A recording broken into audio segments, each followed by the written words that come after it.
Hello everyone, I am Swati Sharma. Today we'll read about law of chemical combination from some basic concept of chemistry, chapter number 1st, class 11th. In previous video we have written about its two law. First, law of conservation of mass, and second, law of fixed and definite proportion. And today we'll read law of multiple or simple proportion. This law was propounded by John Dalton in 1803. इस law को John Dalton ने 1803 में दिया था. According to this law, when two elements combine together to form two or more than two chemical compound.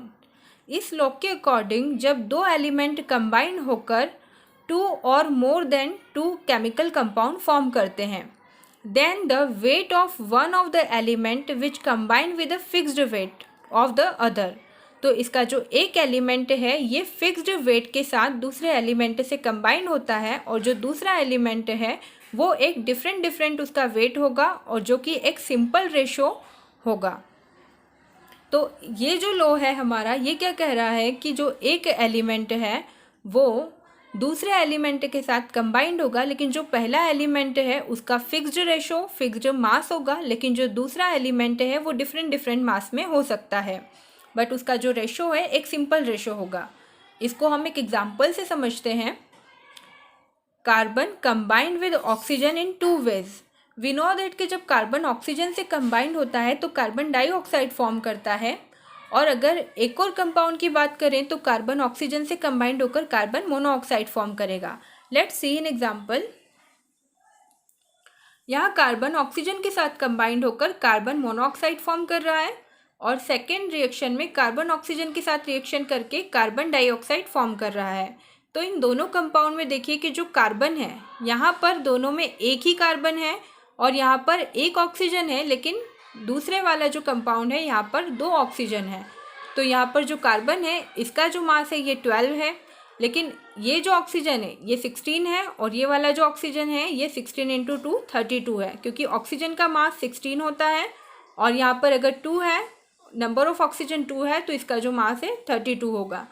तो यहाँ पर हम इस लॉ के अकॉर्डिंग हम कह सकते हैं कि जो पहला हमारा एलिमेंट है इसका एक फिक्स मास है, जैसे कार्बन 12, लेकिन जो दूसरा हमारा एलिमेंट है उसका मास डिफरेंट हो सकता है, जैसे 16:32, जो कि हमेशा एक सिंपल रेशो के फॉर्म में होता है, जैसे कि 16:32, 16 2 32, तो 1:2 के फॉर्म में एक सिंपल रेशो के फॉर्म में है.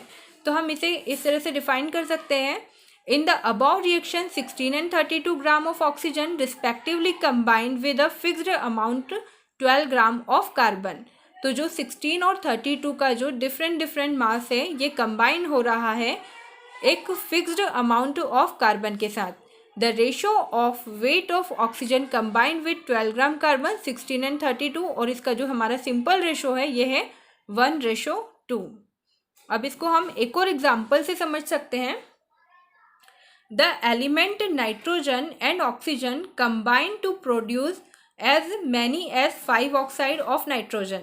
तो नाइट्रोजन जो है ये ऑक्सीजन के साथ कंबाइंड होकर 5 से ज़्यादा या 5 ऑक्साइड फॉर्म करता है.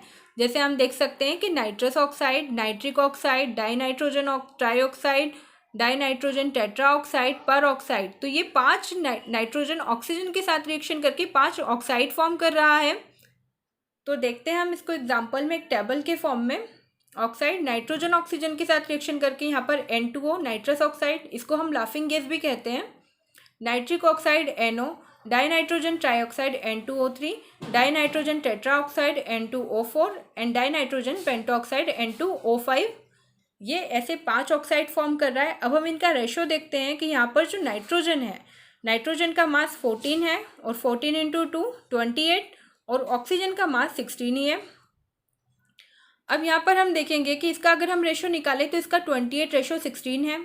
दूसरे वाला नाइट्रोजन नाइट्रिक ऑक्साइड, तो इसका जो हमारा रेशो है ये 14:16 है. यहाँ पर N2O3 14 इंटू 2 28 और 16 इंटू 3 48, तो हमारा इसका जो रेशो है 28:48 आ रहा है. इसको देखेंगे 14 इंटू 2 28 और 16 इंटू 4 64, तो इसका हमारा रेशो 28:64 है. यहाँ पर 14 इंटू 2 28 और 16 इंटू 5 80, तो इसका हमारा रेशो 28:80 है। तो यहाँ पर हमारा जो पहला एलिमेंट है नाइट्रोजन, इसका जो रेशो है यहाँ पर डिफरेंट आ रहा है इसका मास, और दूसरा जो एलिमेंट है ये भी एक इसका सिंपल रेशो नहीं आ रहा है। तो हमें पहले क्या करना है, according to law of multiple और सिंपल प्रोपोर्शन हमारा जो पहला एलिमेंट है इसका फिक्स्ड मास होना चाहिए। तो मास को फिक्स करने के लिए हम यहाँ पर या तो हम 14 को 2 से मल्टीप्लाई कर देंगे, या फिर हम क्या करेंगे, लेकिन 2 से मल्टीप्लाई करने पर इसका एक सिंपल रेशो नहीं आएगा, तो हम इसको क्या करेंगे 2 से डिवाइड करेंगे। अगर हम 28 को और 16 को 2 से डिवाइड करेंगे तो हमारा सिंपल इसका रेशो आएगा 14:8। ये हमारा ऑलरेडी एक सिंपल रेशो है। थर्ड नंबर पर यहाँ पर अगर हम इसको 2 से डिवाइड करेंगे तो हमारा इसका सिंपल रेशो आएगा 14:24। इसको 2 से डिवाइड करने पर हमारा रेशो आएगा 14:32। इसको इन दोनों को 2 से डिवाइड करने पर 14:40। तो अब यहाँ पर हम देखें कि हमने लॉ के अकॉर्डिंग पढ़ा है कि जो पहला हमारा एलिमेंट है वो उसका रेशो फिक्स होना चाहिए, मास उसका फिक्स होना चाहिए। तो हमारा 14 तो देखिए लॉ के अकॉर्डिंग हमारा जो पहला नाइट्रोजन पहला एलिमेंट है उसका हमारा रेशो 14 फिक्स आ रहा है, और दूसरा जो है हमारा एक सिंपल रेशो होना चाहिए। तो 8, 16, 24, 32 एंड 40 जो कि हमारा एक सिंपल रेशो है। ये 1:2:3:4:5 के फॉर्म में है। तो ये लॉ यही कहता है कि जो पहला एलिमेंट है उसका मास हमेशा फिक्स रहेगा, और जो दूसरा एलिमेंट है वो एक सिंपल रेशो के फॉर्म में रहेगा। जैसे कि 8, 16, 24, 32, 8 2 = 16, 3 = 24, 32। तो ये हमारा जो रेशो है ये 1:2:3:4:5। तो एक सिंपल रेशो के फॉर्म में इधर वाला जो एलिमेंट है उसका आ रहा है, और ये एक फिक्स मास के फॉर्म में है। तो स्टूडेंट आज हमने लॉ ऑफ मल्टीपल प्रोपोर्शन और सिंपल प्रोपोर्शन के बारे में पढ़ा। अब नेक्स्ट वीडियो में हम गैलुसेक लॉ के बारे में पढ़ेंगे। Thanks for watching this video.